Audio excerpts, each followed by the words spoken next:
G'day, everybody. Tim Dwyer here. Today is going to be a little different. I was sent some incredible words. I have made a few alterations, and I do not know the actual original author. However, I would like to read something to you that I would appreciate. If you feel that it's worthy of being shared, please share it. The truth will be heard, and the righteous will have victory. A man who stands upright in his own authority, who refuses fraud, usury, and unlawful force, will always be branded with some kind of name or label. The system cannot fight him on truth, so it hits him with a label to make him seem small. The label today is sovereign citizen, a phrase that eats itself alive. For sovereignty and citizenship are total opposites. Sovereignty is mastery of self. It is supreme, the condition of being free and whole. Citizenship is the submission to rule, the acceptance of an external governance over one's whole life. Put them together, and you have a contradiction so loud it should disqualify itself on the spot. And yet, it is repeated by police, magistrates, judges, politicians, and the unthinking media mouthpieces as if it had some sort of real meaning. This is how language becomes a weapon in psychological warfare. It isn't a description, it's a dismissal wrapped in a contradiction. Once that label is hung on a man, no one needs hear what he has to say anymore. His facts, his reasoning, and his lawful principles are drowned beneath the noise of the actual insult and the bastardry of the English language. People laugh and shake their heads without pausing to test whether the words themselves make sense. It's propaganda in its simplest form, creating the cartoon first so the truth and the truth teller look like nonsense before they even open their mouths. You see, if you point out the unlawful statutes, oh, you're one of them. And if you point out a government without oaths, oh, you're one of them. And if you mention that the Constitution of 1900 UK, oh, you're one of them. If you challenge the legitimacy of the courts, oh, you're one of them. And if you point to the police who are operating without authority, oh, you're one of them. And if you speak of debt slavery and usury, oh, you're one of them. And if you expose the bank fraud, oh, you're one of them, a sovereign citizen. The label works like glue, sticking every fact to a wall marked lunacy. That is the design. And it is the design you see that their fear of the truth. The contradiction inside that label is not accidental, it's deliberate. To call a man or a woman a sovereign citizen is to reduce his or her position to absurdity without even engaging in it. It is the equivalent of calling someone a free slave.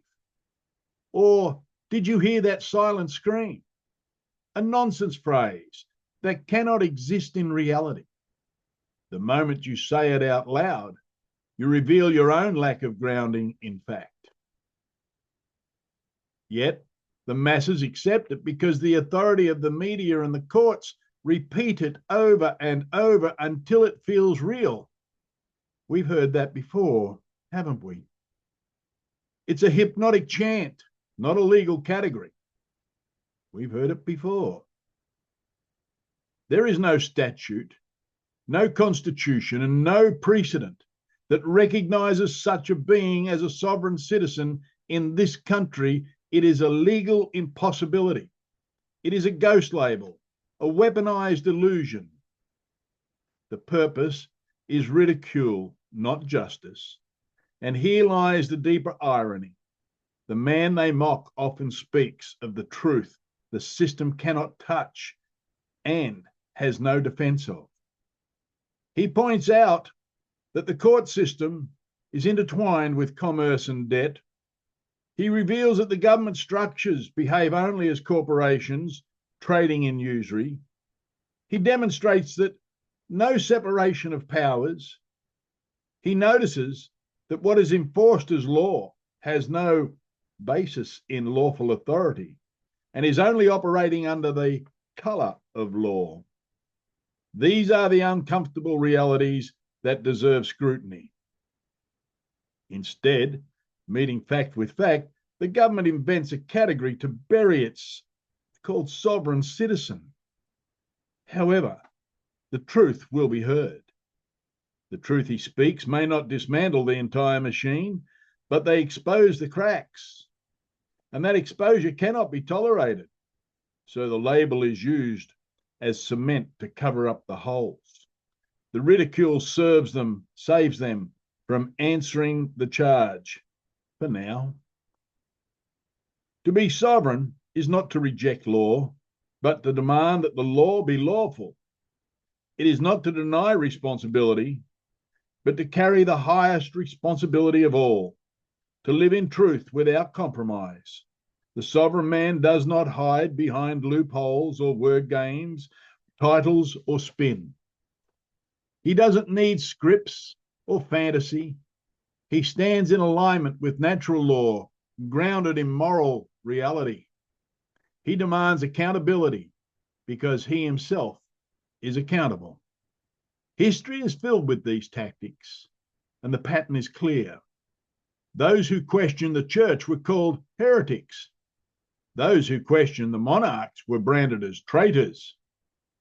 And those who questioned politics were called radicals and extremists. Today, anyone who questions debt slavery, statutory fraud, unlawful policing, and all corporate government is branded a sovereign citizen. The names change, but the tactic never does. It is always about silencing the truth before debating it. It is about reducing truth to a caricature. It is about fear of what happens when men and women wake from their slumber with open eyes. Those who resist are never answered honestly, only named, labelled, and dismissed. But truth does not bend to names, and sovereignty is not erased by propaganda. To be sovereign is not to reject law, but to demand that the law be lawful.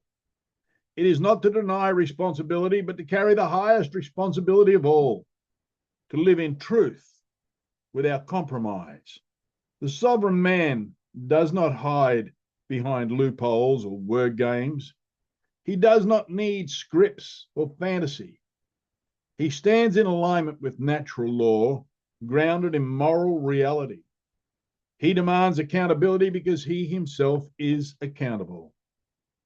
Stand tall, my dear friends, for the truth is, the absolute, total, and uncontrollable authority remains with you, the people.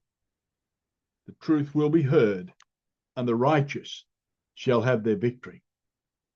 Thank you very much. I appreciate it.